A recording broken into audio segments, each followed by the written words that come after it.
দক্ষিণেশ্বর মন্দির ও রানী রাসমণির গল্প। ভূমিকা।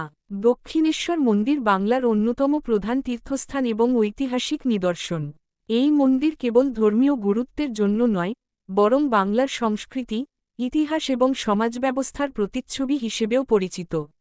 এই মন্দিরের প্রতিষ্ঠাতা রানী রাসমণি এক ব্যতিক্রমী নারী, যিনি শুধুমাত্র এক ধনী জমিদার ছিলেন না, বরং সমাজসেবী ও ধর্মপ্রাণ মহিলা হিসেবে পরিচিত ছিলেন। এই প্রবন্ধে আমরা দক্ষিণেশ্বর কালীমন্দিরের ইতিহাস, রানী রাসমণির জীবন এবং মন্দিরের সাথে সম্পর্কিত নানা দিক নিয়ে আলোচনা করব। রানী রাসমণির জীবনী ও অবদান। প্রারম্ভিক জীবন। রানী রাসমণির জন্ম 1793 সালে বর্তমান পশ্চিমবঙ্গের হালিশহরে এক সাধারণ কৃষক পরিবারে। তার বাবা রামনিধি দাস ছিলেন সাধারণ মানুষ, তবে রাসমণি ছিলেন অসাধারণ বুদ্ধিমতী এবং সাহসী। অল্প বয়সেই তার বিয়ে হয় জানবাজারের ধনী জমিদার বাবু রাজচন্দ্র দাসের সঙ্গে। ধর্ম ও সমাজসেবার প্রতি আগ্রহ। স্বামীর মৃত্যুর পর রাসমণি জমিদারি দেখাশোনা শুরু করেন এবং সুশাসনের জন্য পরিচিত হন। তিনি শুধু শাসক নন, বরং দানশীল ও জনহিতৈষী ছিলেন। গরিব মানুষের জন্য তিনি নানা সামাজিক কাজ করেন, যেমন ধর্মশালা নির্মাণ, গরিবদের খাদ্য বিতরণ এবং শিক্ষা প্রসারে ভূমিকা রাখা। গঙ্গাসাগর যাত্রা ও মন্দির নির্মাণের সিদ্ধান্ত। একবার রানী রাসমণি গঙ্গাসাগরে তীর্থযাত্রায় যাওয়ার পরিকল্পনা করেন। তবে যাত্রার আগের রাতে তিনি স্বপ্নে মা কালীকে দেখেন, যেখানে মা কালী তাকে বলেন, তিনি নদীতে নয়, বরং গঙ্গার তীরে একটি মন্দির নির্মাণ করুন, যেখানে তিনি নিজেই অধিষ্ঠিত থাকবেন। এই স্বপ্নদর্শনের পর রানী সিদ্ধান্ত নেন, তিনি নিজেই একটি বিশাল কালীমন্দির নির্মাণ করবেন। দক্ষিণেশ্বর মন্দিরের নির্মাণ ও স্থাপত্য। মন্দির নির্মাণের পরিকল্পনা।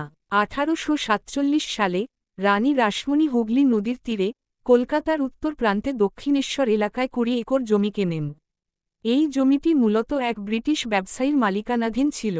3 বছর ধরে চলা নির্মাণ শেষে 1855 সালের 31 মে দক্ষিণেশ্বর কালীমন্দিরের উদ্বোধন করা হয়।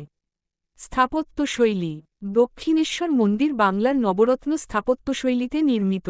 মন্দিরের প্রধান আকর্ষণ হল 9টি চূড়াবিশিষ্ট নবরত্ন স্থাপনা। মন্দিরের ভিতরে কালীদেবীর বিগ্রহ স্থাপন করা হয়েছে, যেখানে তিনি ভক্তদের আশীর্বাদ দেন। মন্দির প্রাঙ্গণে আরও কয়েকটি ছোট মন্দির আছে, যেমন রাধাকৃষ্ণ মন্দির, 12 শিব মন্দির, রামেশ্বর শিব মন্দির। মন্দিরের সামনে রয়েছে বিশাল নাটমন্দির, যেখানে বিভিন্ন ধর্মীয় অনুষ্ঠান অনুষ্ঠিত হয়।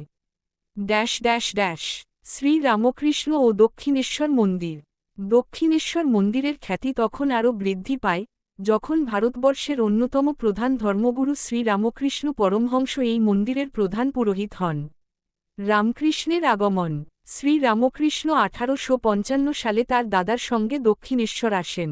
প্রথম দিকে তিনি সহকারী পুরোহিত ছিলেন, পরে প্রধান পুরোহিত হিসেবে দায়িত্ব পালন করেন। ধ্যান ও আধ্যাত্মিকতা। শ্রী রামকৃষ্ণ কালীমাতাকে নিজের মা হিসেবে পূজা করতেন এবং তার জীবনে বহু অলৌকিক ঘটনার অভিজ্ঞতা অর্জন করেন। তার উপদেশ ও আধ্যাত্মিক দর্শন পরবর্তীকালে তার শিষ্য স্বামী বিবেকানন্দ সারা বিশ্বে ছড়িয়ে দেন। দক্ষিণেশ্বর মন্দিরের গুরুত্ব। ধর্মীয় গুরুত্ব। দক্ষিণেশ্বর কালীমন্দির শুধু হিন্দু ধর্মাবলম্বীদের কাছে নয়, বরং বিশ্বের বিভিন্ন দেশের মানুষদের কাছেও এক পবিত্র স্থান। মন্দিরের পরিবেশ অত্যন্ত শান্ত এবং ভক্তিপূর্ণ, যা মনকে এক অনন্য অনুভূতি দেয়। সাংস্কৃতিক গুরুত্ব। এই মন্দির বাংলার সংস্কৃতির এক গুরুত্বপূর্ণ অংশ। মন্দির প্রাঙ্গণে প্রতিদিন নানা ধর্মীয় অনুষ্ঠান, কীর্তন ও যজ্ঞ অনুষ্ঠিত হয়, যা ভক্তদের মনকে প্রশান্তি দেয়। পর্যটন ও অর্থনৈতিক ভূমিকা। এটি কলকাতার অন্যতম প্রধান পর্যটন কেন্দ্র। প্রতিদিন হাজার হাজার ভক্ত ও পর্যটক এখানে আসেন, ফলে এটি স্থানীয় অর্থনীতির জন্যও গুরুত্বপূর্ণ।